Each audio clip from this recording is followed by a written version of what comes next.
and some of the biographies of this time will represent a major intellectual turn and provide us a key insight into what we are to be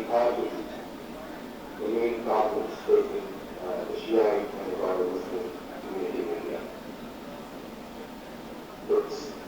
So he says in this text, these days the whole world is deep in calamities. These are not restricted to a particular group, particular social class, or specific education. Every person seeks how these calamities should be removed and how to live life that is peaceful, secure, happy, and tranquil. So what is the calamities? A notion of crisis. Before you were going to text for Islam of the Jannah, where he says, we were possessors of greatness and power. Our immense power and name were well known, most valuable, and the world bowed to our greatness. Our notion of morality was a lesson for the world, and our teachers of the world. We were far more kind than anyone or anyone else, and we were the leaders of the world. But what has happened now? The situation now is that we are behind everyone, and the world way ahead of us. The fortress of our greatness and power has been destroyed. Our foundations are weak. Our benchmarks of worship scattered, our objectives dust. We are seeing disgust in the world, and the worst of the world's nations have become superior to us. What has happened? Where has our greatness gone? And where are our power and leaders? Again, a notion of Christ. La possible fil ard, in this text, he uses two terms using this Quranic phrase, la possible fil ard. He uses the term fasad and Islam, and most of the text is a discussion of it. But what I want to point to, and this is, I think, is the most important aspect of this presentation, and which I think is also a really important aspect of saying before, is his pointing out of the crisis of religion. So he says that the greatest power responsible for Islam of the world is the power of religion. Yet, in today's world, insofar as the general benefit of people is concerned, the most dangerous corruption is the blood of the religiosity, not of the religion.